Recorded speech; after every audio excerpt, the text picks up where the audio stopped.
Good afternoon, everybody. We're going to get started. I am Lisa Mensa, and you have come to the Making It Last, Workable Solutions for Lifelong Retirement Policy. If you were thought you were in the rehearsal for the State of the Union, you're in the wrong room. So we are Making It Last, Workable Solutions for Lifelong Retirement Policy. I am the Executive Director of the Aspen Institute's Initiative on Financial Security, and for over 7 years, we've been researching and promoting the products and policies that will help more Americans to save and invest and own.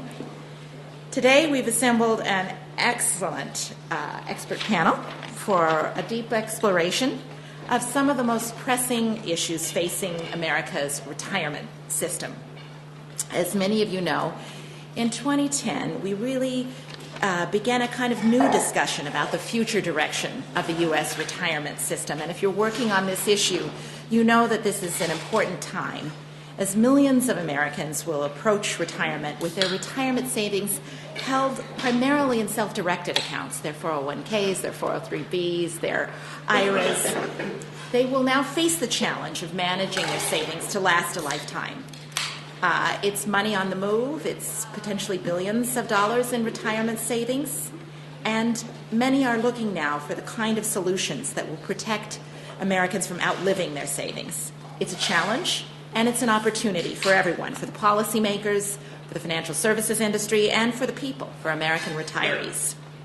So this last year, the United States Department of Labor and the Treasury Department put in place a process to consider how Americans in defined contribution plans and IRAs could be helped to manage their savings in retirement. And in the initial phase of this effort, the agencies went out and asked for information. There was a request for information on over 30 topics in tax and employee benefit law. And since this RFI was put out, the two agencies got quite a mouthful. There were over 800 comments in response from the general public, from the industry, and from academics and policy experts. So we at Aspen, who recognize that this is a sign of a very ripe topic, began our own project on lifelong security, lifelong financial security. And we've been hard at work on dialogue and on more research to frame a successful U.S. retirement policy. So as part of that project today, we are bringing together this exciting panel. And this is just one step on our journey. Our real hope is that we will help provide policymakers with real guidance and new information to inform the policy process going forward. So today's goal is to highlight some of the opportunities and challenges that are ahead as Americans plan to manage their nest eggs through retirement. You'll hear a variety of different things from our panelists, how America's private retirement savings has arrived at this moment, efforts going forward, how Labor and Treasury are going to respond to this changing landscape, and many of the issues.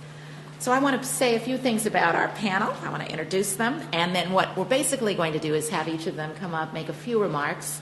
I will then return to the podium for a good Aspen set of moderated questions, sort of Aspen-style Oprah, and then we're going to open it up to all of you. And with any luck, we'll have a mic. If we don't, we'll just have squeaking buzzers, and I will repeat your questions for the camera. So let me introduce our panel. To my left is the Policy Director for Aspen IFS, Pamela Perrin. Dr. Perrin is a former benefits lawyer and human development psychologist with deep expertise in U.S. retirement and savings policy. She's written on pension and tax policy for leading academic journals and think tanks. Next to Pamela Perrin is Mark Avery. Mark is the Deputy Assistant Secretary for Retirement and Health Policy at the U.S. Treasury Department, and he's also a senior advisor to Secretary Geithner. Welcome, Mark. Prior to joining the Obama administration, Mark was a founding member of the Retirement Security Project at the Brookings Institute, where he remains a senior advisor and non-resident fellow. Mark was also in the Clinton administration, where he worked to design the Savers Credit and expand savings through something called the Simple 401k plans. And he also developed the administration's universal savings account proposal. So, Mark, we're glad to have you with us. Next to Mark is Cindy Hounsell. Cindy is the president of the Women's Institute for a secure retirement. Cindy and I have worked long together. She is a leading retirement expert. And at Weiser, she is responsible for the promotion and public awareness about the inequities that disadvantage women in retirement. Cindy's authored numerous columns, papers, and booklets on the U.S. retirement system and is a continued resource for lawmakers on retirement policy. Welcome, Cindy. Next to Cindy is David Ray. David is the president of the Profit Sharing and 401k Council of America, where he represents a nonprofit association of employers who sponsor profit sharing and 401k plans for over 6 million employees. David is a leading voice for the employer plan world, and he was formerly a chair of the Department of Labor's ERISA Advisory Council and is a frequent contributor to U.S. retirement debates. David, welcome. Next to David is Jamie Calmaridis. Jamie is the Senior Vice President of Prudential Retirement. And at Prudential, Jamie leads the defined contribution, defined benefit, stable value, retirement income business, and a little more. Prior to joining Prudential, Jamie was the Senior Vice President of Marketing and Strategy for Cigna's retirement business. And rounding out our panel today is Jeff Somany. He's the President of Fidelity Investments Life Insurance Company. And at Fidelity, Jeff is responsible for managing the entire operation of Fidelity's insurance business, serving over 6 million Fidelity retail investors and 22 million workplace participants. And before taking over as president, Jeff worked throughout Fidelity and across several lines of Fidelity's expansive retirement security business line. So there you have it, what we love to do at Aspen, which is to integrate many different perspectives. You have a business perspective, an employer perspective, consumer voices, administrative voices, and our own policy director. We also love to eat at Aspen, so please get yourself a sandwich, something to drink, and I'm going to just welcome you again to this panel. And Pamela, if I can ask you to start. Thank you, Lisa. Welcome, everyone. My job is basically to set the stage here, and I'd like to start out by saying we've recently discovered a new gaping hole in the private pension system. And for years, we've been focused on something really important, which is getting more people into plans and getting them to save more. But now, just as millions of baby boomers are heading for the exit, we're realizing that we've overlooked something equally important, which is helping people to find a way to make their savings last a lifetime. Recent studies show that a very tiny fraction of 401k plans offer participants a choice of a lifelong income option, such as an annuity, which is the traditional insurance product that allows people to convert their savings into a stream of income that can last for life.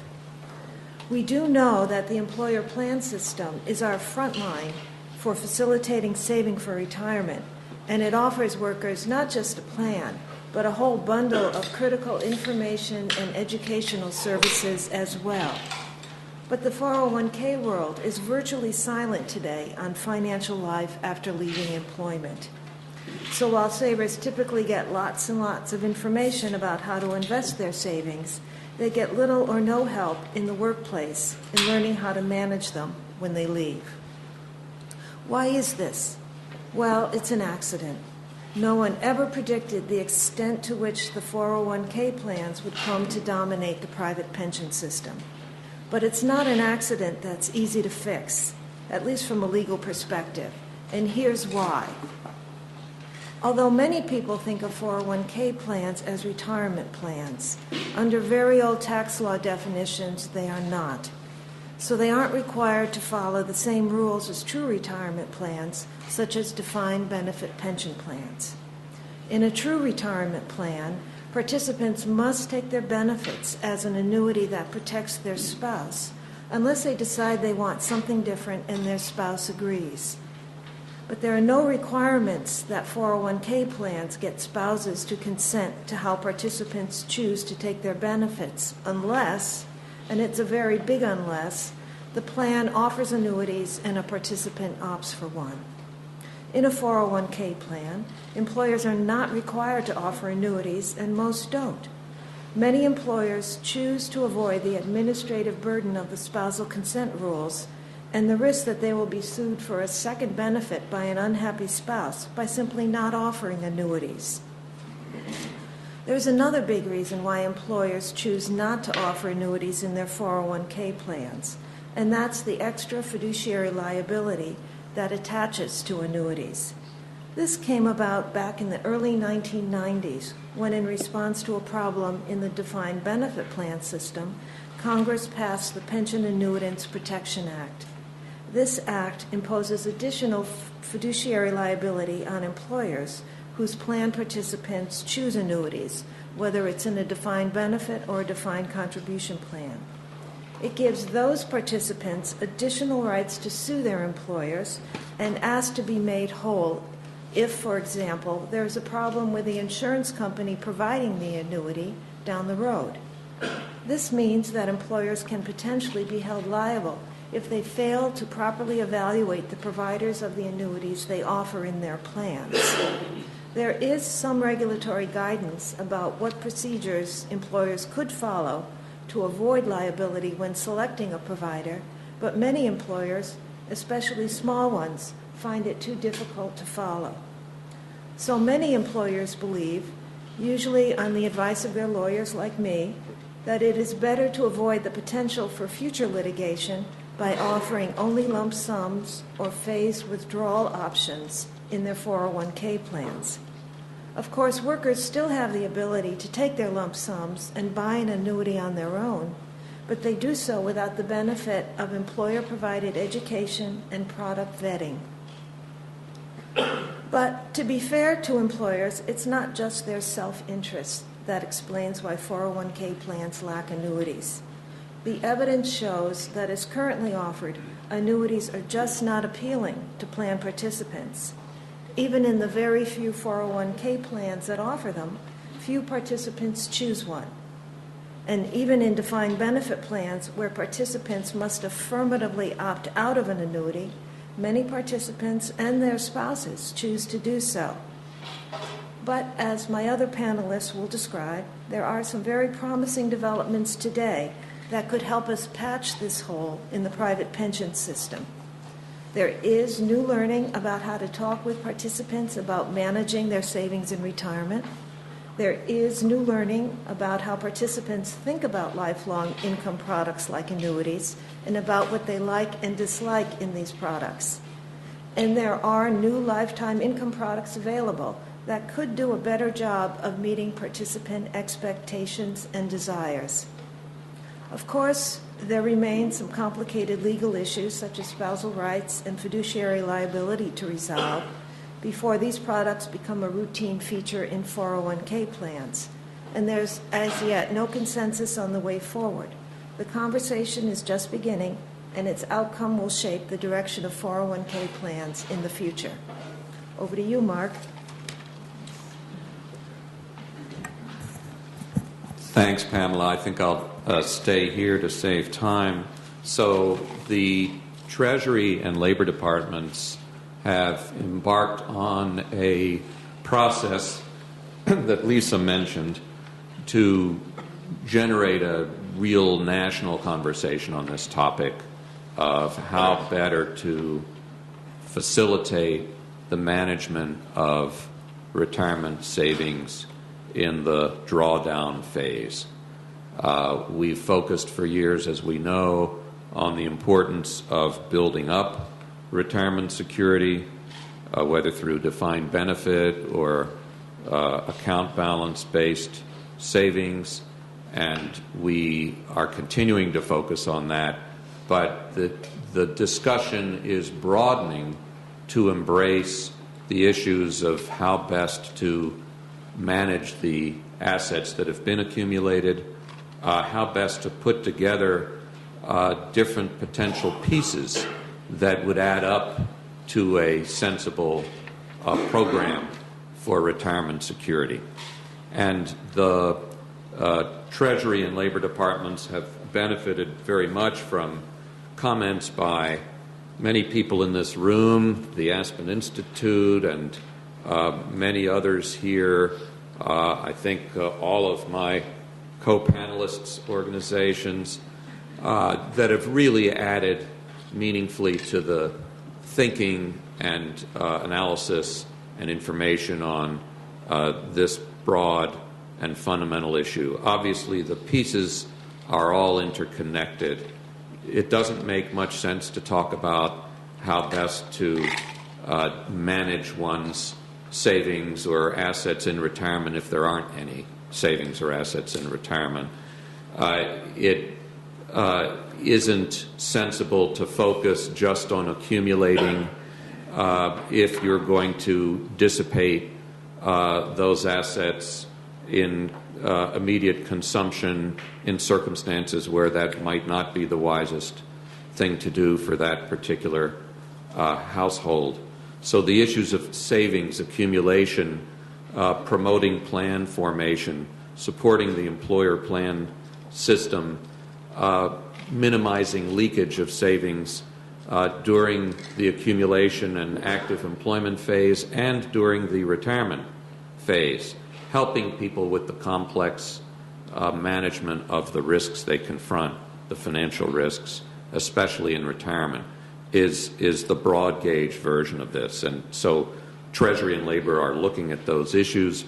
We're thinking about what we can do to be constructive and helpful in this area. What we're not trying to do is to limit ourselves to a particular type of product or a particular sector. We're looking broadly. We're looking at the 401ks that you were talking about, Pamela, and how perhaps to make options for lifetime income or in various income approaches more available, more user-friendly in the 401k context, or how to make it easier for people in the private sector to do that. And we're not excluding IRAs, where now something like 44% of the retirement assets reside.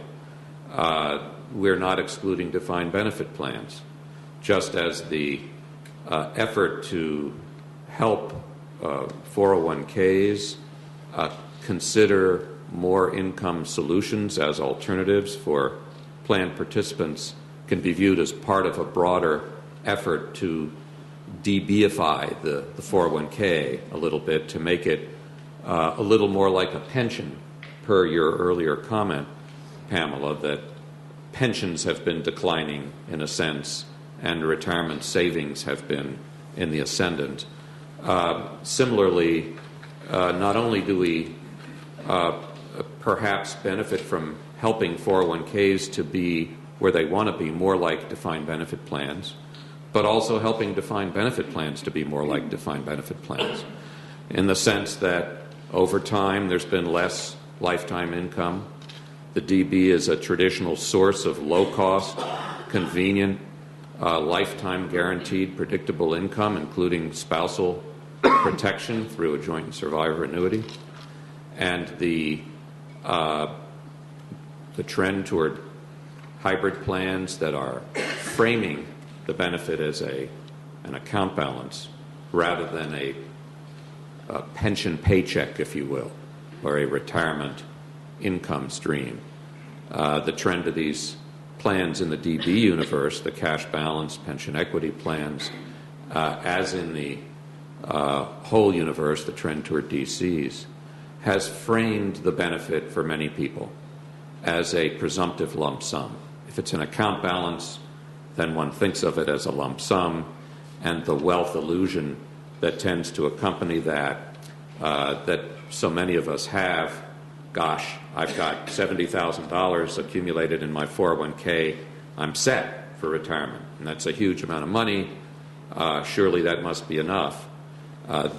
Without translating that into a 30 or 35-year income stream, without fully taking cognizance of the fact that the chances of outliving my life expectancy are fully 50-50, without taking into account the fact that one's decumulation management, that is the management of assets, the amount you can withdraw and still have enough to last the rest of your life, is not symmetrical with the accumulation.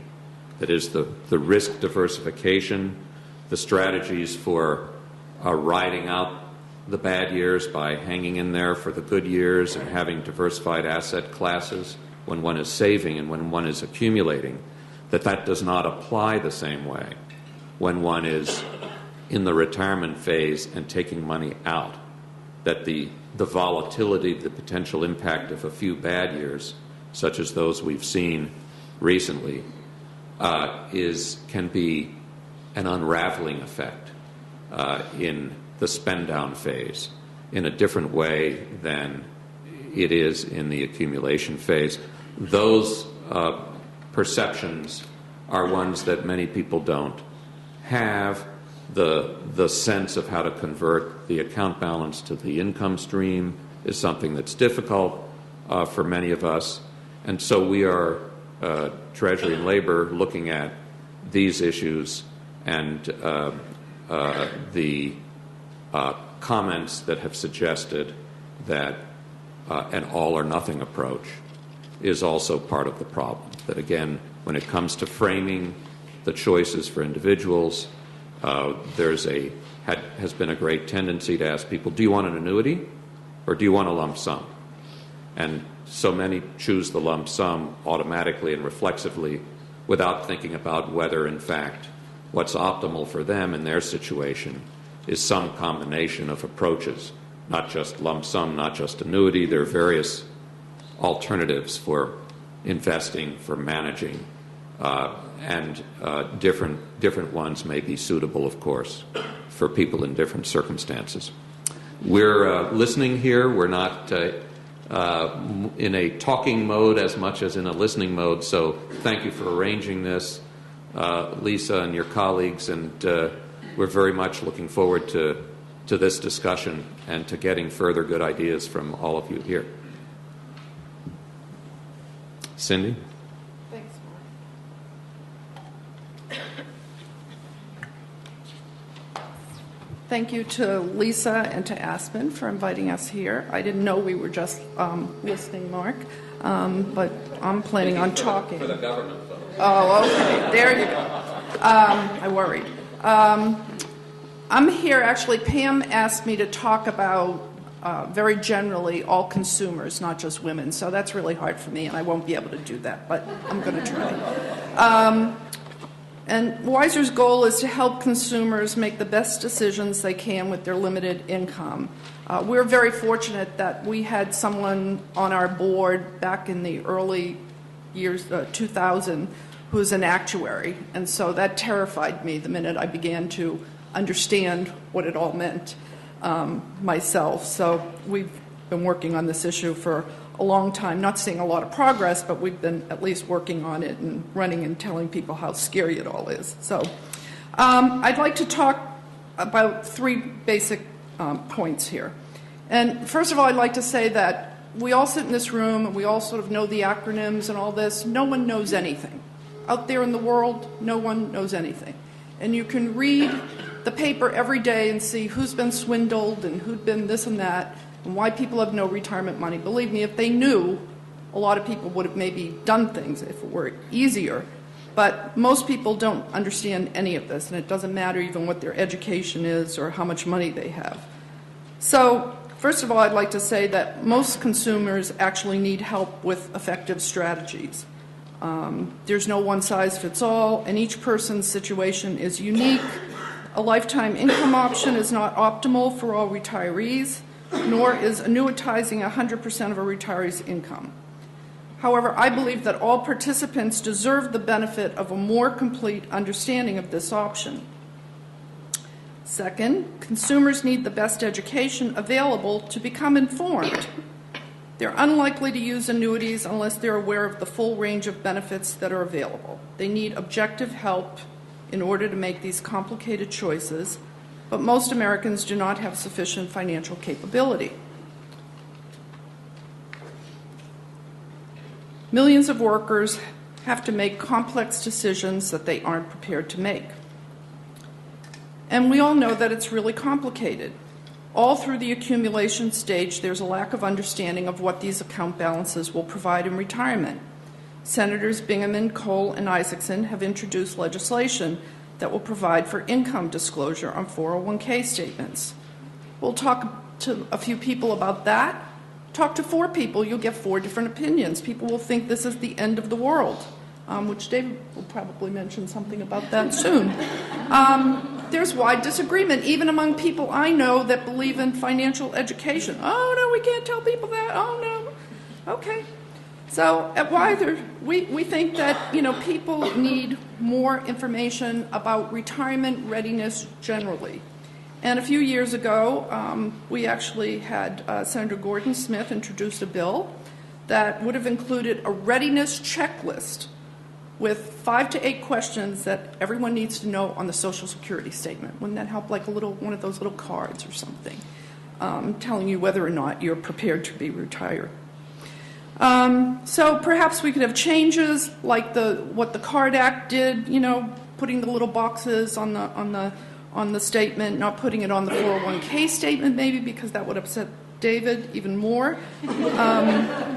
But maybe the Social Security statement as we're thinking about redoing all of that. Weiser just finished releasing a report with the Society of Actuaries. It's available on our website. The impact of retirement risk on women, based on the Actuaries' 2009 Risks and Process of Retirement Survey Report. But there's a new item in the survey that really stands out, especially as the boomers are beginning to retire. That finding is the inadequate pre-retirement planning horizon. There's hardly any difference between the sexes when it comes to how far into the future most people look when planning their future finances. It's sort of amazing. They're looking 1 year, so it's obvious why people aren't thinking about annuities if they're going to make you think for the rest of your life. So women are more affected by this not planning, obviously, but only 8% of women and 6% of men have planned for living 20 years. It's astonishing to me. Anyway, the report got a lot of press about that issue. So the lack of planning is pivotal, coupled with the fact that the products are always changing, the regulations are always changing, and the legislation is always being introduced. But I'm ever hopeful that we're moving toward better technology which will help lead the way. Perhaps 5 years from now, the job of educating consumers about these retirement issues will become easier. The Lifetime Income Conference that Weiser co-sponsored last year with AARP and Aspen brought together the financial services industry, including insurance companies and investment companies. I've mentioned this a few times publicly, and I have no affiliation with Putnam, and I apologize if there's someone else from the financial industry that has a better financial tool that I haven't seen. But what they've done is introduce a lifetime income analysis tool. And what it does is it gives the 401k participant the opportunity to analyze all of their income, and includes a way to add in Social Security and any other savings. I know that there are a lot of great calculators out there, but this means when you look up your 401k balance, it is all there. So you don't have to know about all these other calculators, which none of the people who don't know anything will know that those calculators even exist. We also need to quickly find other ways to help consumers understand how to compare products. And then there's the issue of flexibility because of a real lack of understanding of all these options. We've seen people take the lump sum and leave an annuity on the table with a cost of living adjustment, just so they don't lose control. I'm not going to go through all the things that are on the EBSA website. But I'd like to also say that the timing is also crucial. When you think of what it's like for people to retire, and they go in and they have a choice of getting the check or making 60 decisions over here, it's pretty obvious what they're going to do. And in fact, anecdotally, we know that it often takes people 3 to 4 years, 5 years to even begin to think about making those decisions. And so they're making critical decisions in a short time span, and these are uneducated and irreversible decisions. So we need to help employers with education, and I'm again hopeful that the Treasury and the Department of Labor, as they synthesize the comments on education initiatives, will bring us all together to find a better way to help consumers. Thank you.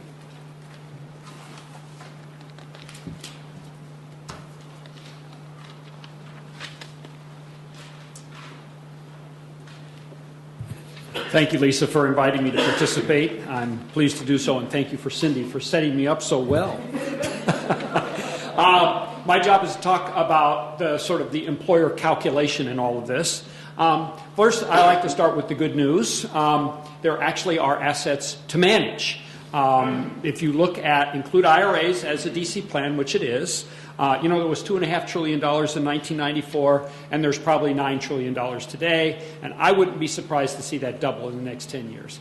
There's a lot of money going into this system. So there is going to be actual assets to manage. So these decisions really are important. I would argue that if you don't have more than $50,000 in one of these plans, the conversation really doesn't mean much. It's very hard to usefully, effectively, annuitize smaller amounts. So the good news is we have real money, and so we're talking about something that's important. As background, I would like to share a view from the employer community, which is employers care a lot about their retirees.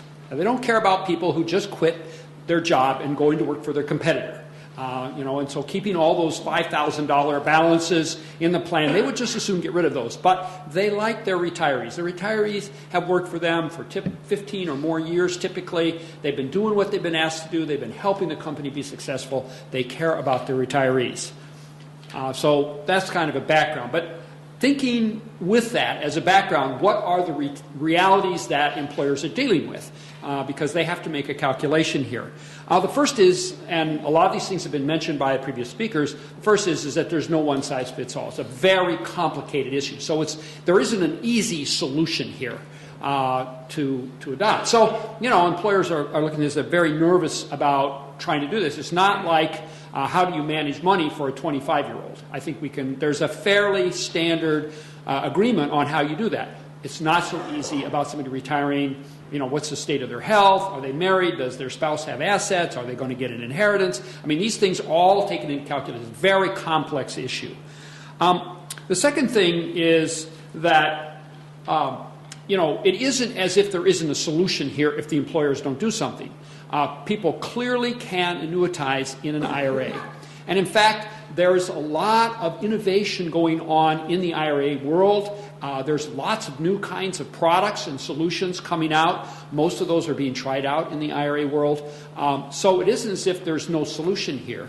And technology is clearly coming into play. We have purchasing platforms now where you can buy very low-priced, competitively priced annuity solutions. Both Vanguard and Fidelity and Jamie, there are these solutions. If you can go on their websites, Kelly Hewler has their income solutions. Fidelity has a Canix program. I mean, there are solutions now to this. So there's a lot of things going on in that world. So it isn't as if the employers, by not doing something, have cut people off from a solution. Another thing that we all need to know about the employer community is the employer community is diverse, especially in this area by size. Very large companies are I think they're aggressive in wanting to provide solutions to their retirees. And part of that is because they're very smart about all this. They have a lot of internal expertise. They have enormous scale because they have so many assets. They hire professionals to help them. They are actually they're confident they're adding value when they're involved in this. Small and medium-sized employers, they don't have that confidence. They know what they don't know. This is a complicated area, and they're looking at this and saying, I don't want to make a mistake. I mean, some of this stuff, if you put a person on a path to a bad decision, you might hurt somebody for 30 years. So they're very uncertain about their role. And we've had many conversations about this at PSCA, and this has been an ongoing discussion actually at our board for years. And you see this incredible split where the large employers want to be active and come up with solutions and do things, and the small employers are really hoping that people will take a lump sum and roll it into an IRA. Because they're just very nervous about this. They're very nervous. So you keep that in mind when you think about it. Another reality is that the liability issue was mentioned. Employers, I can tell you that at every American corporation, one of the top 5 goals is not to be sued for anything. And people don't want to take on increased liability unless there's a benefit.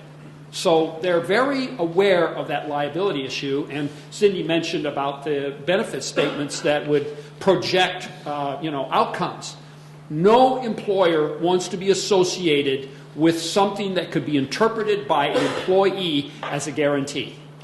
They don't want to be, and there are assumptions in those presentations. Somebody somewhere is going to say what the interest assumption is in this projection.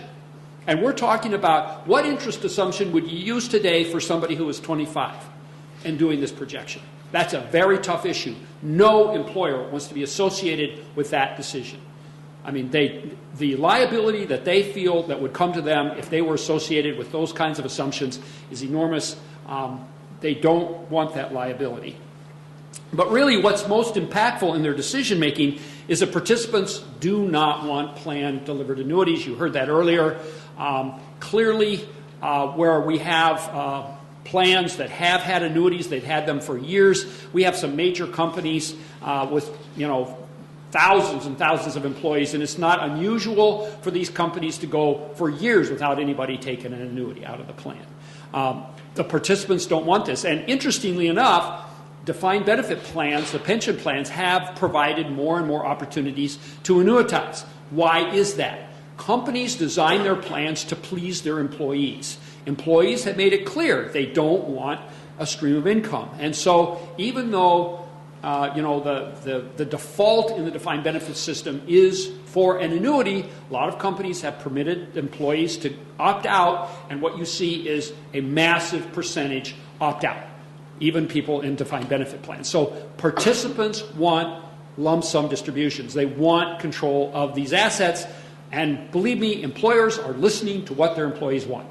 And when their employees say, I don't want this, and the employers look at this situation, and their calculation is a cost-benefit analysis.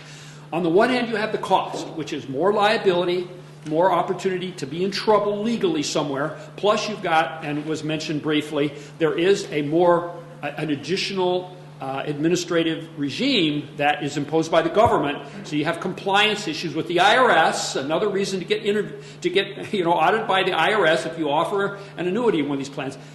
That's the cost, okay? That's the cost. On the other side, what's the benefit? The benefit is people would be taking these annuities or want them in plans. Well, what do you see? The employers weigh this, and what they see is all cost, no benefit. Employees don't want this, and all I see is cost to me. And so at this moment, what you see is the employers are saying, we're not going to be involved in having plan-delivered annuities. And I think that, and where the companies have had these in the past, you see them going away. So, we've been tracking this in our surveys, and, certainly we're down to like 20% from probably 50%, 10 years ago. So companies are actually doing away with the annuity option in the plans. I mean, basically, if the employees don't want it, the employers are not going to put themselves in a position where they're in trouble if they offer it. So that's it. On the other hand, employers want to be part of the solution. I think the education part, the advice part, is where they are interested in being involved. Some of our members have tremendous programs to assist their retirees. They bring the retiree and their spouse into seminars. They provide planning support. They provide lots of education. Clearly, they want to do that. So I think what we see happening is that the employer is becoming more and more involved in helping the retiree through the decision-making process. In our survey data, about a third now have special education programs at retirement. That number is growing. More and more companies are being involved in delivering that kind of information. So we definitely want it clear that we want employers who want to provide the education. They're encouraged to do that. And as you may or may not know, the availability of advice to manage the money in plans has been growing substantially. We think that probably 60% or more of 401k plans now have some kind of advice available on managing the assets.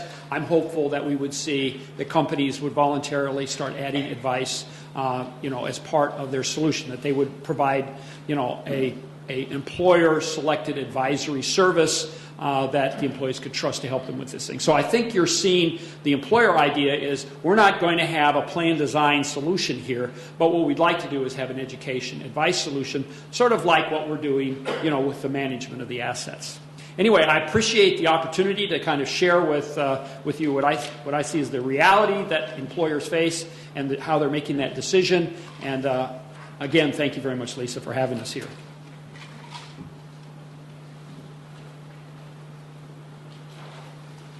Hi, I'm Jamie Calamarides. Lisa, thanks again for having us. My whole topic is going to be summed up in 3 sentences. There are unmet needs around retirement income, and if we don't fulfill them, we've got a public policy issue, and that is poverty among the elderly, and especially elderly women, because they're going to live longer. The second sentence is that there has been innovation in the industry that has and can address these needs to overcome the barriers that Cindy and David have talked about. But my third point is innovation alone is not enough. Regulation needs to happen. And since Mark is listening, I've got a few suggestions. He's heard them before, so he's not going to be surprised. There is demand. Let me sum up what the demand is by participants. You've heard a lot of the facts. Very simply, they want lifetime income. They don't want to outlive their assets, and they don't want to give up control of their principal during retirement. Traditional fixed annuities means turning your principal over to the insurance company. Giving up of control is a huge emotional hurdle. And folks don't want to do it for very practical reasons. What happens if they're the 50% that passes away before the lifetime expectancy?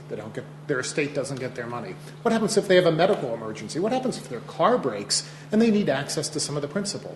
So they want lifetime income. They want control of their principal. And we're also finding, especially in the last 3 years, that participants want to protect their income base as they're approaching retirement. They don't want to be subject to the volatility of the markets as they get close to retirement, but they know they still need to invest for 35 more years. And that's a real challenge. So how do you do that? Make sure you get upside potential, but avoid the downside. And sponsors, for all the reasons that David listed the objections on, are terrified to do something because they're afraid of unwritten rules. And we heard that throughout the process. So product innovation has addressed some real and perceived barriers. There are 3 different types of solutions. I'm going to be product neutral. They all have merits. They all have some challenges as well. They will be appropriate for some and not appropriate for others. The traditional method of providing lifetime income is a deferred fixed annuity. It's your plain vanilla annuity. You learned about it in economics class. It's a simple formula. It is the most economically efficient way to get lifetime income. It is also the most emotionally charged way of doing this for all the barriers I talked about previously. People don't buy annuities for all the reasons we talked about. It's largely control. Fixed annuities, deferred fixed annuities, especially if you buy it right at the point of retirement, 100% all or nothing, makes you subject to the spot interest rate environment at that time. And as an economist, that's a bad thing to do because I can't predict what the spot interest rates are going to be at anyone's here's retirement unless you tell me you're retiring tomorrow. And then you might not want to be subject to that. There's another set of products called GMIBs, Guaranteed Minimum Income Benefits products. And essentially what this is a series of ladders of deferred fixed annuities. And they're often purchased in retirement plans. That gets rid of the spot interest rate environment. It allows you to dollar cost average. It has some other benefits, but you still give up control of your assets. And many people are finding that a challenge. There's a new set of products that have been emerging, Guaranteed Minimum Withdrawal Benefit products, GMWBs. They're also called Guaranteed Lifetime Income products as well. You'll hear different acronyms. Essentially what this product is, it is an insurance product around a target date fund. That's the simplest way to describe it. Many of the products protect your income base for a certain amount of time leading up to retirement. And then at the point of retirement, they guarantee, in Prudential's case, and others have different percentages, 5% withdrawal for the rest of your life. but always having access to the market value. Now, I'm not going to go into a lot more detail about the product structure. We've got literature that illustrates that. But GMWBs have a lot of benefits. They provide very clear principal protection up to retirement. They do guaranteed lifetime income. They allow the individual to have access to their market value at all times. Their fee is transparent. It works like a fund in a plan, so people can move in and out and asset allocate appropriately. You can cover it within ERISA. It allows all the benefits that we've learned around the Pension Protection Act and putting it in place. Dollar cost averaging. It is designed to meet the needs of QDIAs and the principle of putting fluoride in the water. How do you help participants do the right thing and set them on the right course? And it's becoming the default in-plan solution that providers like Prudential are offering. In fact, 4 new competitors started offering it this year. And what's interesting is in places where there is not the regulatory burdens for retirement plans, they're being adopted. I don't rarely mention a competitor's name, but I'm going to in this case. The governmental marketplace is not an ERISA marketplace. ICMA-RC is an institution that focuses entirely on the government marketplace. They have rolled this out as a default to all 6,000 plans this last fall. It's elective on whether or not the participants adopt it, but close to 1 million participants who are government employees of counties and municipalities now have access to GMWBs in their retirement plans because they're not worried about the same regulatory hurdles that the corporate and the private sector have. And that really, to me, is a great vision for what the public-private partnership can be. Continued innovation. There will be continued innovation in this marketplace. There's a number of exciting developments that continue to address unmet needs that David and Cindy have outlined. But essentially what we think needs to happen is through the process, the wonderful listening process that Mark and his colleagues at the Department of Labor have done through the RFI and then through the hearings, we think that a couple very simple regulations need to be modernized. The first one is they can modernize the Department of Labor's Advice Bulletin 96-1 that clarifies education versus advice, especially around these retirement income products. We are supportive and we believe that the Lifetime Income Disclosure Act, the principles behind that talk about how and enhance the conversation around lifetime income are critical, and as a provider are willing to provide that. We think that it is important that there is clarification that the risk fees associated with lifetime income products are deemed not inherently imprudent. I know I'm getting into very technical details, but sponsors really like the new QDIA regulations, and they want to make sure that this product can be considered a QDIA if they've just spent all this time and energy on target date funds. And we think it's important to extend safe harbor to cover a broad range of lifetime income solutions, not just the immediate fixed annuity, which it was written for at the time because that's the product that was out there. And we should allow innovation and regulations. I agree with my colleagues that you can't talk about retirement income with also talking about coverage.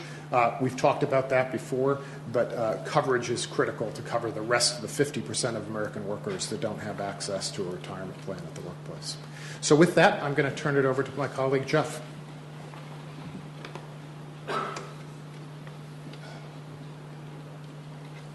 Thank you, Jamie.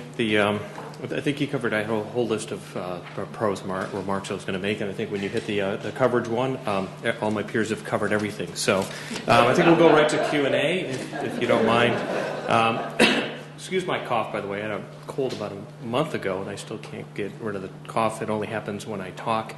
My team seems to enjoy that because they tell me don't talk. But I'll try to get through this. A couple things. I'll just give you a quick background so when we get to Q&A, I can give you a little bit, maybe different perspective. I'm not an expert. I'm not an expert on these issues. I'm not an expert on policy. I'm just somebody that actually spent 25 years kind of living through this. So I started in the late 80s actually as a portfolio manager in the stable value area when that was 90% of defined contribution assets. I moved in for a 9-year career of advising Fidelity's largest pension clients on both defined contribution and DB on how to design their programs. So when we had an expansion of investment choices in the plan, the advent of advice and guidance, those types of things, I ran our consulting practice to do that. And for the last 6 years, the organization has asked me to kind of focus on what I call the back end of DC. And so I've been overseeing the insurance company for the last 6 years. So I've had a very different lens on some of these issues over the last 6 years as we try to figure out what do we do in the insurance area to help our customers do generate this lifetime income. A couple points I'll just make, and I think they're just reiterations of what my colleagues have said that's out there. First, Cindy, I may know a few folks over at Putnam. Pretty much all the people I used to work with at Fidelity, but that's a different story. I think Mark said it, and Mark said it well. The issues that we face, some of the things that we're looking for from a public policy or from a private sector development perspective are not going to be any good if we don't solve the accumulation and continue to solve those issues in the accumulation.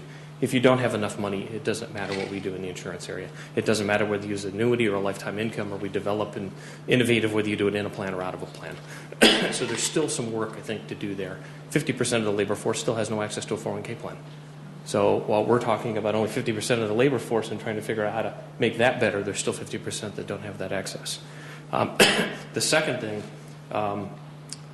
is to read this. I thought this was a wonderful piece. I've spent really the last 6 years within Fidelity trying to advance a lot of these particular issues, studying the history of both DB and DC, understanding what are the crux of the issues that are out there.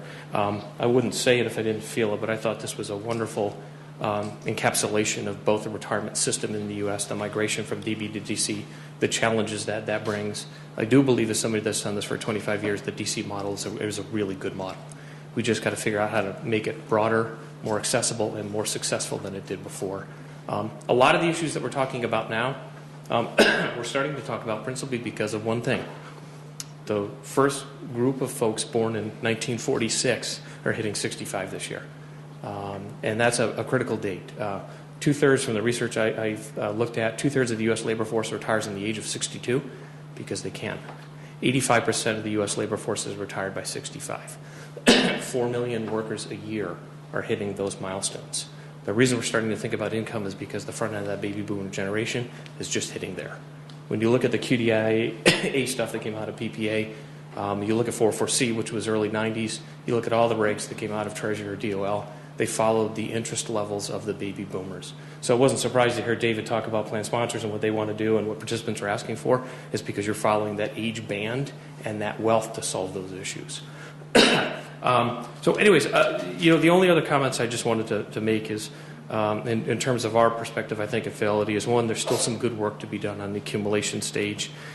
We still think it's best to confront income at the point either near or at retirement.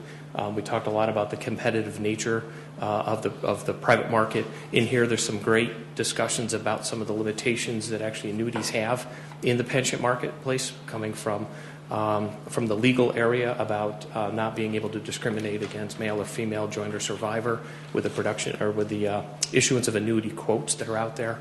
In the private market, you don't have those hindrances. So there's a lot of things for us to do. I think accumulation is still important. I'm excited about the debate that's going on now because you have somewhere around 78 million baby boomers in the next 19 years are going to be facing these issues in a pretty rapid pace. So thank you for your comments, and I look forward to the Q&A session. All right, so you've heard one of the best panels I've ever heard on retirement. These were an excellent way to frame. I'm going to push a few questions and then we'll open it up. Mark, Jeff left us with this interesting point that coverage and buildup are really still a part of making it last. Where is the administration on this now? What do you see as possible to achieve on yes, we're starting with the question of how to not get poor in retirement, but where do we start? What have you been doing?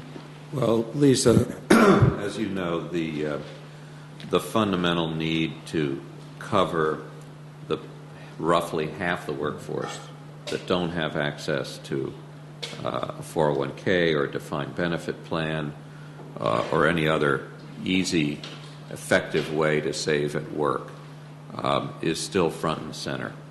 And should be. Senator Bingaman, Representative Neal, various co-sponsors have introduced legislation to address that problem through IRA options that would involve automatic enrollment of employees whose employers do not sponsor a retirement plan, with a tax credit for the employer that does this, and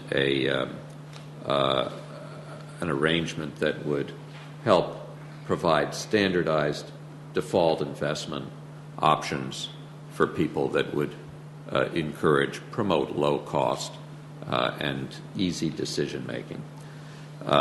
That's something that the administration has been very interested in, has been proposing, supporting, and we hope that that can move forward while at the same time we pursue a diversified portfolio of retirement security strategies. More accumulation, more coverage, controlling leakage to the extent we can, discouraging leakage, promoting the options of income management for people so that they'll have a better understanding of how to cope with the spend down, and promoting the education and the advice that my colleagues were talking about, which is really fundamental, because we're dealing with options, we're dealing with individual choice ultimately, and so we're trying to enrich that choice and encourage people to have more to choose about. Mark, we've typically come to you for insight on what the Treasury and the Labor Department are doing, but you heard a lot about education and advice, both from Cindy and David and our other speakers. What are there also ways? I know there is a Financial Literacy Education Commission that was established some years back. Are there ways that you're also exploring to work on that issue from Treasury, from the education side? Yes, there are, and in fact, all the government agencies are banded together in this financial education and capability effort. Treasury, Labor, Social Security, SEC particularly involved, the Fed in that. And we are trying to do our part, but I think it's like so much of this, it's a private-public partnership, and I put the private first in that.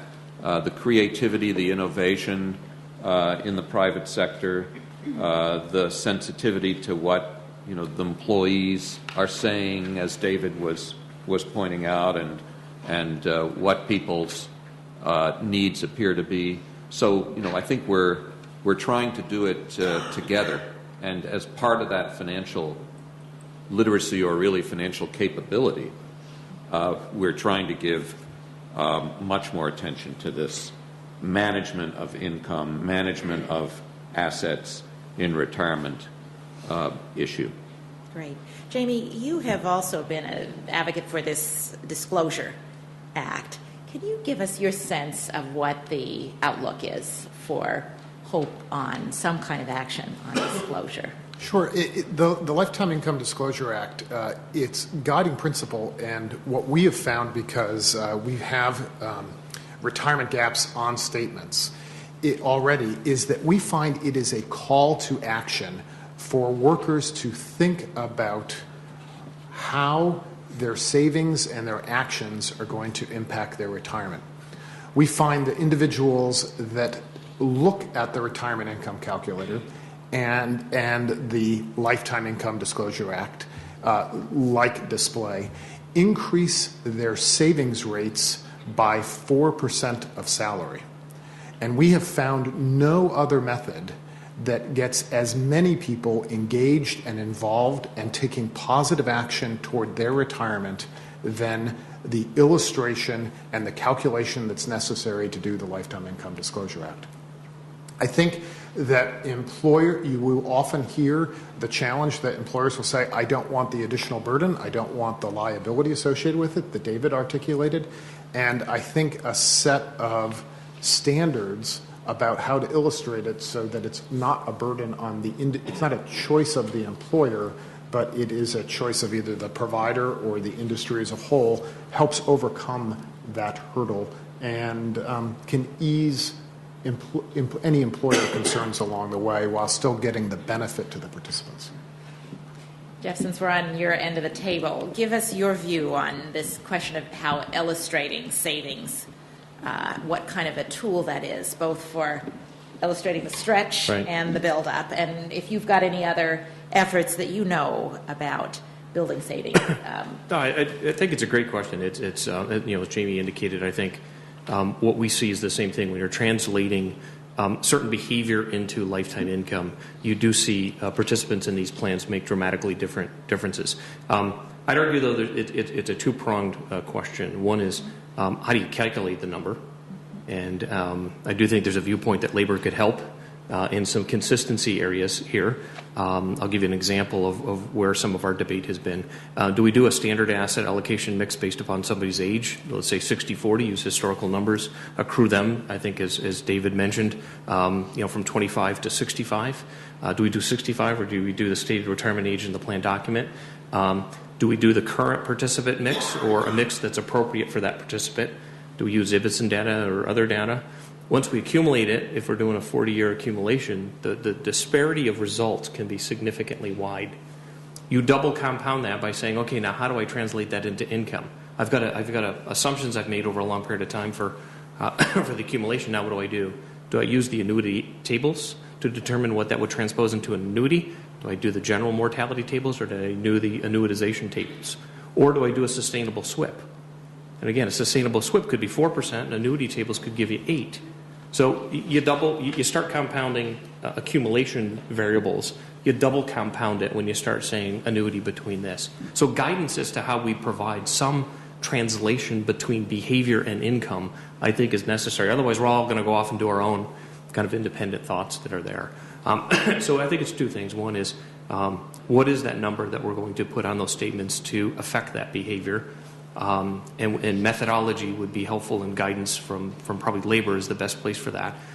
The second thing I think is really what Jamie was talking about, is how do we as vendors and plan sponsors in this industry then use that to be able to model behavior. A single number is great. How to change that number, improve that number, is the biggest contribution that we can make. So we see it as either a tool or a paper-based program that says, if you defer more, here's how that number changes. If you change your asset allocation, here's how that number changes. It's that interactive piece that is necessary to change behavior. A number in and of itself is going to be no other number that they look at a statement. Being able, though, to have consistent methodology, but also a tool that invokes a repetitive process, is really the kind of key to changing behavior. Cindy, when we talk about changing behaviors, you have done such a good job of both honoring those and recognizing folks who've made a difference in this world. You've walked the talk. You've also helped us see the gap that exists. You've talked about, the real gap in knowledge that exists. So I have two questions. One, I'd like to get you on record of saying, can we all come back to you when we get something developed, to make sure it's really consumer friendly? And then, great, that was a yes. And then, do you have advice for the way, we've heard here both industry perspectives, but others, on how to be thoughtfully communicating in our educational materials? What are you looking for that really speaks to what you've described as the millions of people who aren't in this discussion? I think it's really an enormous problem. I mean, I think the bigger issue is what I mentioned, that people need all along, I think, to have some idea of what it's all leading up to. And I'm a little skeptical that just that little thing in the box, I think that's a start. But then people sort of have that number and they still don't know where to go next. And the problem is, as people are making all these decisions, there's no help. I mean, that's, the things that Jamie was saying, I think about the county workers, or David, I guess, was saying, where they the employers bring in people. That's what used to happen. Pension clinics with the defined benefit plans, I think, for years. And then not that anybody ever understood. We used to call that the invisible benefit because people, they couldn't see it. They didn't know what it was. It was like, oh yeah, they're putting away some money for me someday. Well, I'll never be here when I'm 65 anyway. So, but at least it gave you some sense. So I can't give you that little magic formula. All right. Pamela, besides being the author of the now acclaimed publication, which I hope you all pick up, thank you, Jeff, you also helped us think of a more traditional approach to annuity in the IFS Security Plus. And could you heard Jamie and Jeff describe the evolution of lifetime income products, but could you explain how the Security Plus proposal fits within this real difference of choices on lifetime income? Sure, I'm happy to do that. At Aspen IFS, we like to solve problems. We like public-private partnerships, and we try to look out for low and moderate income people. We recognize that it's probably going to take quite a while to fix this annuity or lifetime income problem in the private pension system, even for those it touches. But we also understood that even though people don't understand annuities, as they get closer to retirement, they start to understand Social Security, which is the primary annuity and a very good annuity that most people get in this country. So we thought, well, before we finish educating people, why don't we just try to sell them a little bit more of Social Security-like income? So we've come up with a plan to enable the Social Security Administration to sell to people voluntarily a product backed by the private industry, which is a small Social Security additional payment that would be delivered through their monthly checks. If you need a better description of Security Plus, we've got it for you. I want to come back to David Ray. David, you're always the most helpful in walking us through where the employers sit, and I think the description of small and large employers is so helpful. I want to ask you to zoom out a little for us. There are so many debates that affect the one we're talking about today on making it last. It's the Social Security debate, it's the tax reform, it's the whole questions about where we go with our plan industry. So can you zoom out a little bit of this focus on just the distribution moment and give us a little bit more of your broader sense of what employers would want and would expect in the next year or two as people in this room help move retirement policy forward? Well, employers need certainty, that's for sure. I think the clarification of 96.1 would be very helpful. I mean, many employers are adverse to moving forward unless they feel the government has virtually blessed their action. And so, a clarification that certain kinds of education is not advice, so that employers can really be aggressive with their education will be very positive. But all of us recognize that advice is a good thing as well. So I think, clarifying that employers are invited to be more aggressive with the education and advice, I think, is probably what they're looking for. I don't know that they're looking for any regulatory solution at the moment. I think they want to let the innovation work its way out a little bit. You heard some descriptions of some really interesting things that are going on. Those, before employers are going to start adopting those things or acting, they'll want to see those proven out. So I think that employers would rather wait and see encouragement of this innovation, then see it proved out, maybe in, through the IRA system or in the more private side of it. And then at that point, they might be willing to say, okay, now let's incorporate that somewhere into safe harbor designs or things like that, which would encourage that. But they're going to be cautious about that. This is not the same thing as investing money. where I think there's a fairly general agreement on how money should be managed in the system. I mean, clearly people have different needs, and there's family situations and things, but how people are going to manage money in retirement is a very, very different issue, and people really haven't worked that through. Think about this. For as long as humans have been on the earth, until the last 50 years, people basically worked until they died. And we have transitioned that. This is a whole new human experience. This lengthening of the lifespan is so fundamentally changing everything about who we are and how we act and certainly how we manage our money. And we're still learning about that. All of this it's why it's so exciting to be part of this process, because, I mean, this is cutting-edge stuff.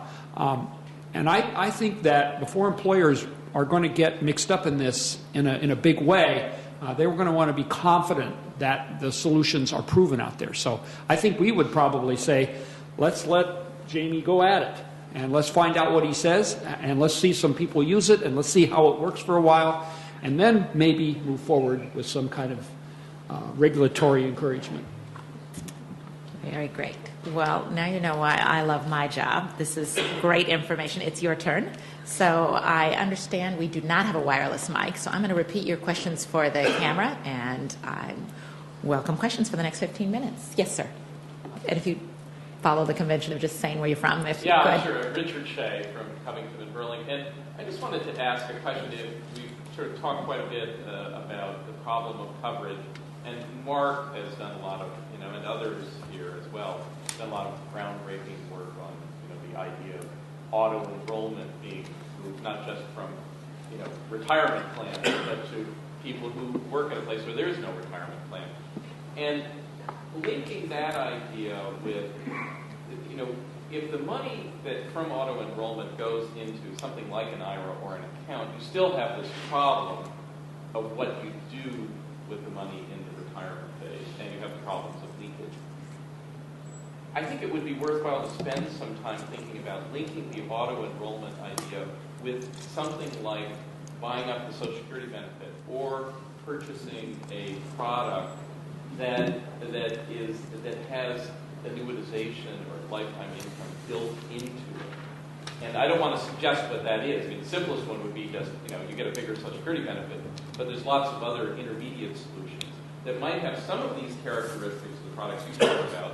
There might be access to value, but still a promise of lifetime income. And I just think, in terms of coverage, this is probably what we've learned from behavioral economics could be carried over, and what we're learning about lifetime income could be carried over to some type of solution like that. Richard, did you have anybody in particular that you wanted to say something in response? Richard's question is about we've moved on auto enrollment where there's built-ins, and so could we move in a more built-in fashion to the decumulation phase? Yeah, well, maybe Mark would be.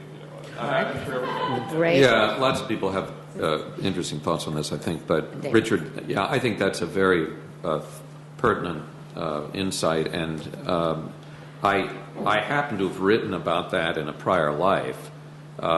There's a paper I did with John Turner a few years ago under the Retirement Security Project at Brookings in Georgetown on possible ways to move in that direction.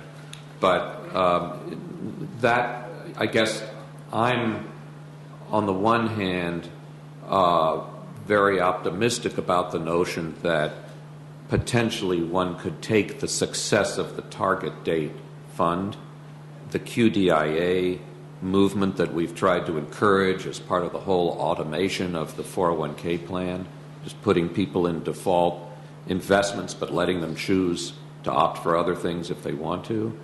The way that has worked, the way it's been taken up by the market, suggests could you do what I think both Jamie and Jeff perhaps were alluding to, particularly Jamie, embed some lifetime income into the default, the most sort of widely accepted defaults. In a sense, we have target date funds now that have a fixed income component. Bonds. Well, annuities are, of course, invested in bonds by the insurance company backing up the lifetime income. So as a very broad concept, I think that there's promise. You could potentially provide some more investment stability and a potential lifetime income as part of such a vehicle. But I think it should be very much up to the employer. And you know, I think Jamie talked about the guaranteed minimum withdrawal benefits as sort of taking a step in this direction toward the QDIA. The employer has to be comfortable in our current system in choosing default investments, and so it's a bit of a stretch, I think, to assume that the government should do too much there. You know, it's one thing for the government to make it safe for the private sector to develop these options, and then for the plan sponsors to be willing to choose them if they feel comfortable.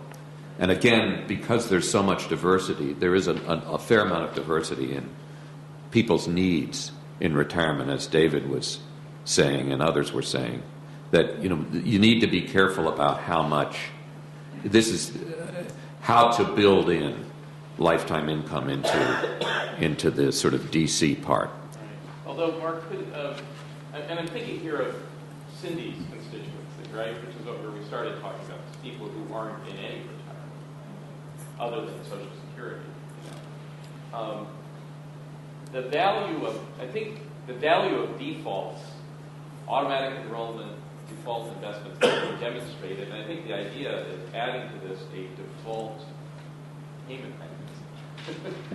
You see what I mean? Which we've got in our unless you have pension something plan. that works on auto, you can have Yep. you opt out of it, but unless you have something that works on autopilot, so that people don't have to think about this if they're not going to. I hear more people Yep. want to respond. I think we get your question, Yep. that it's the... I definitely want to respond. I want to point out something about defaults. I'm back to realities and how employers think.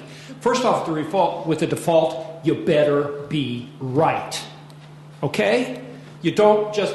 When we do automatic enrollment for a 25-year-old, we're pretty confident that we're doing the right thing. Okay, that's why I say I want proof. I want to know these things work before I start making decisions for other people. So I better be right. And the second thing is, my participants better like the default. We have a default right now in the pension system. It's called a defined benefit plan, where the default is an annuity and the difficult solution is a lump sum. Plan participants go to great lengths to get around the default annuity position in the defined benefit system. They don't like it, and so they go around it. So we have to keep in mind, defaults are great, but there are two real important conditions. We better be right, and the participants better be going along with us, or we're not going to have a successful program. So we want to be cautious when we think about defaults. Jamie or Jeff? I couldn't agree more with David. I think I hear where you're going, and I think it's a great way to look at it. But I think we need to separate the participation in a plan, regardless of what the investment is. So how do we get those 50% of the labor force into some type of savings pattern that's out there? The second question I would argue, which I think David is somewhat highlighting here, is where do you start spending for lifetime income in terms of costs? Now, we would argue that spending upwards of RGMWB is 1.5 to 2 points of insurance cost for the guarantee we're providing. Do you start that cost at 25 and take that out of the capital market return of the default option when you don't know whether or not you're going to need an annuity at the end? David talks about the defined benefit plan and the people's aversion to getting out of the annuity. That's a decision made at retirement, not in the accumulation stage. And so I think the way that we're looking at things is maximize participation and the ability to accumulate assets in the accumulation stage, and then let the competitive product development, once you get near retirement, take hold to design an income program that's custom for you. So it's hard to know what you're going to have for custom lifetime income needs until you get to retirement. You don't know what your health is. You don't know what your wealth is. You know what your other sources of income are. There's so many other perplexing things that you don't know. So to mandate or require buying or paying for income units for a 20 or 30 or 40-year period, all that does is drag away your return and ultimately the nest egg that you'll have, and it takes the competitive nature, I think, out of that decision at retirement. I have lots of questions coming, and I think you picked a hot one. So, Steve Goss, Social Security. Actuary from Baltimore. Actuary from Baltimore. One question for Jamie, really picking up on Pamela's modest proposal about what sounds effectively like a way to try to encourage the purchase of CPI index life annuities. And would you just address from a seller's point of view, from an insurance company's point of view, the challenges you see in a CPI indexed annuity, and that it entails not only the normal longevity risk of an annuity, but the extent to which that longevity risk is compounded by the fact that when the CPI index the payouts, it increases the amount of risk for extra longevity that might occur, and all of this, of course, on top of the net selection possibilities. So people have an option of buying the annuity versus not. For those, did you hear most of that question? It's basically take Pamela's point and can you sell it? A CPI indexed annuity. It's can you build it? Can you price it? Yeah, the concept that Aspen outlined so nicely is a product to make sure that individuals get to retirement with a well-defined amount. Its goal was not about income in retirement. So the product that the Security Plus gets you to retirement with a dollar amount. I have that philosophy and the experience, and what we see in the marketplace is people want to get through retirement, not just to retirement. So it is an elegant solution that does what it set out to do very effectively, and probably the most efficiently that there is. It combines an S&P 500 with annuities to get to retirement very nicely. And that's our retirement savings plus in the security. In the security plus. In the other please. Both yes. have plus. In the security. I'm sorry that I'm confused. That's okay. Thank you. But plus is the one that in the security plus piece. Baltimore. Yes. It gets back to the other issue, and I'm sorry that I confused the two. It's all about control. It's back to what I said before. Individuals don't want to give up control of the principal. That's what we found in practical experience. Yeah, I'll just add to that. Again, I'm an analyst at heart. $275 billion of annuity sales in 2010. About $8 billion in fixed immediate annuities. $3 billion of that was probably structured settlements. We talk all about the behavioral finance of reasons why they don't do it. Insurance companies can't hedge CPI, so they'll offer you a product that does it because they'll say, we'll start with your payment and we'll increase it 3% a year. And that's an approximation of it. So without a clear low-cost way to hedge inflation, you're not going to get a CPI-linked product that's out there. And you're designing a more complex product that people don't buy right now. Immediate variable annuities, you talk to my actuarial staff, will tell you the immediate variable annuities are the absolute best way to solve for lifetime income over your lifetime with an inflation hedge. Last year's sales was about $150 million.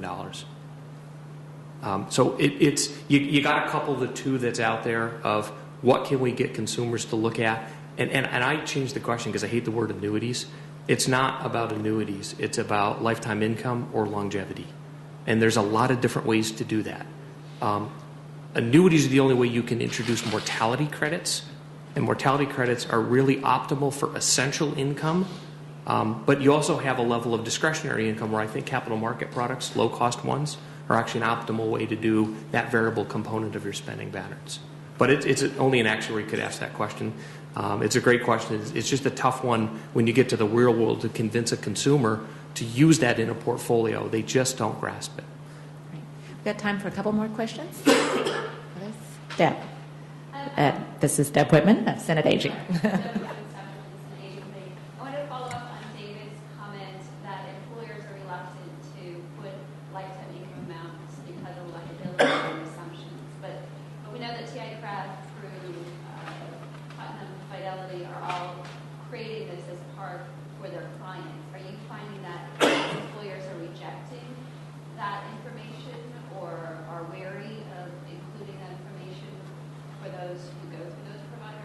Some use it and some don't.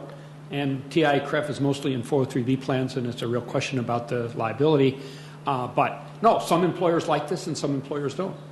I mean, that's, and we think that, we're big proponents of the voluntary system, and as these things become accepted and people are comfortable, you'll see more and more companies doing it. We don't have an objection to the concept and the implementation. Lots of people have gap calculators in their programs, and they're all over the place. They have they're constantly evolving and changing, and that's all a good thing.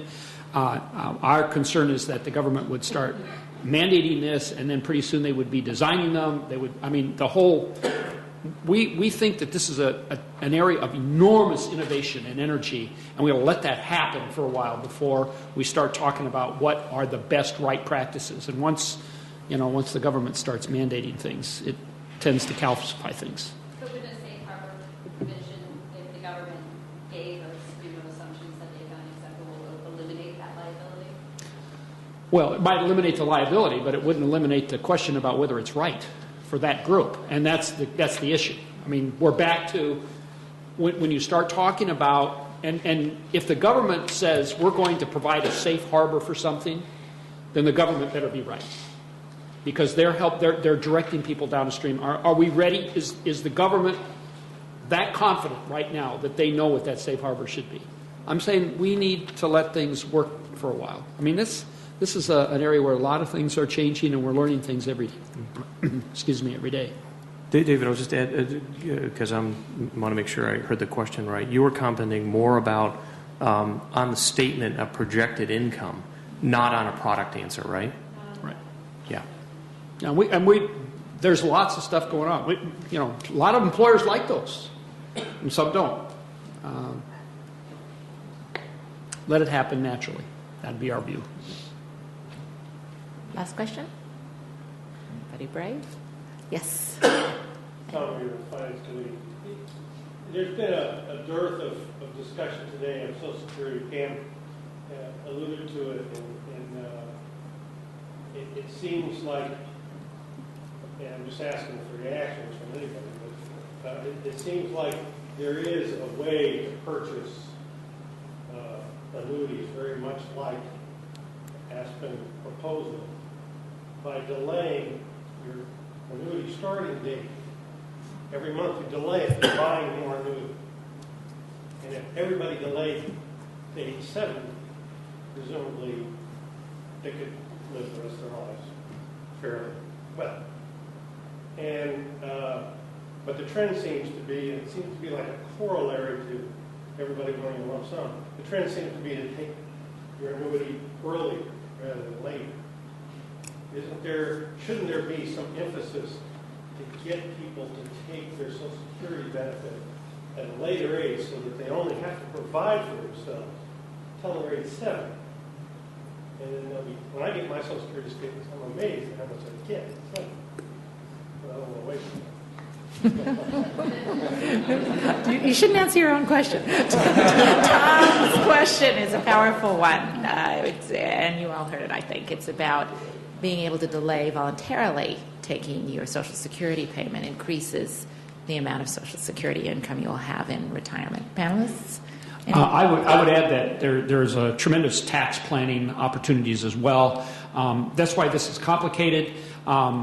For some people, if for example, if you are married, basically using your deferred income up early so you can delay your Social Security is a great way to pass a wonderful benefit onto your spouse in the case of your death. So this is complicated. So we didn't even get into the tax planning issue, because Social Security benefits are taxable if you have income, and so maybe you should use up all your income early and take the Social Security late so that you don't pay taxes on your Social Security after age 70. I mean, this is a very complicated area, and it really is depending on individuals very much. And you can't discount the fact that people really are worried they're going to die too soon and not get their full benefits. And you know that's out there in the world, that we should take our Social Security benefits as soon as we can, because A, we don't know how long we're going to live, and B, maybe the government's going to take them away from us. And by the way, that is a real problem. I mean, we need to make sure that people have confidence in Social Security, that they're going to get it until the end, because there are people who are deciding to take their Social Security at 62 because they're afraid the government's going to terminate the program at some point down the road, and they want to make sure they get theirs back. So, I mean, as a big supporter of Social Security, I think one of the things we've got to do is make sure that system delivers its promised benefits. I think there's some more amens here. Mark and Cindy. Yeah, amen to that. And the point, Tom, that you're making, I think, is really very important, that apart from the fact that there are tax planning issues, as David points out, and that people's circumstances differ, it depends on whether you're single, you're married, the relative ages of the spouses.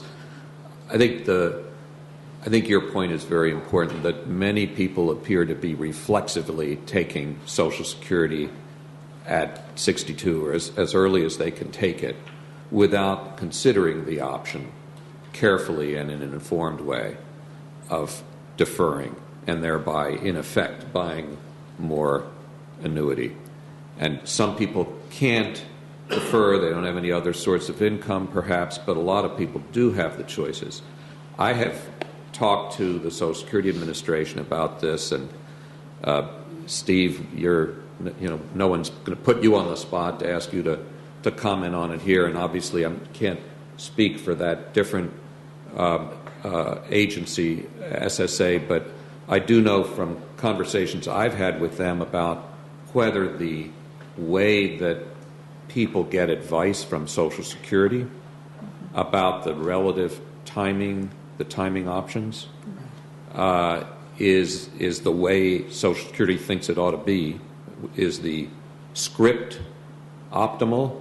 Is the way the timing question framed the best way according to Social Security's sort of policy sense and senior management? And I know that they're well aware of this issue and that they have been focusing on it and and giving attention to it. So I agree very much. I think that's something that is an important piece of all this. And it also, as David says, it interacts with the private pension decision, but it can also help drive the private pension decision. Just as with Social Security, you can have people who start their private retirement drawdown, if they're fortunate enough to have one, as early as they can, just because it's there.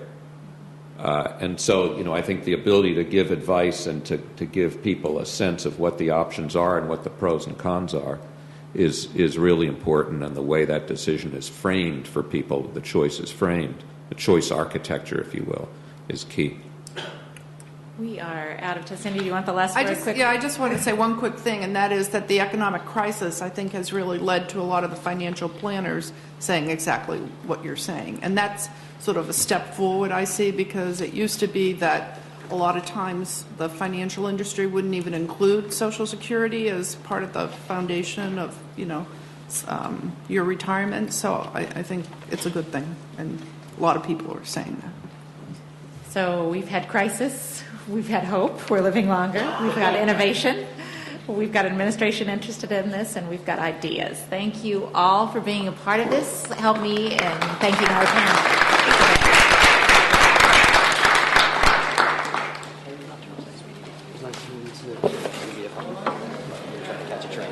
Thank you very much.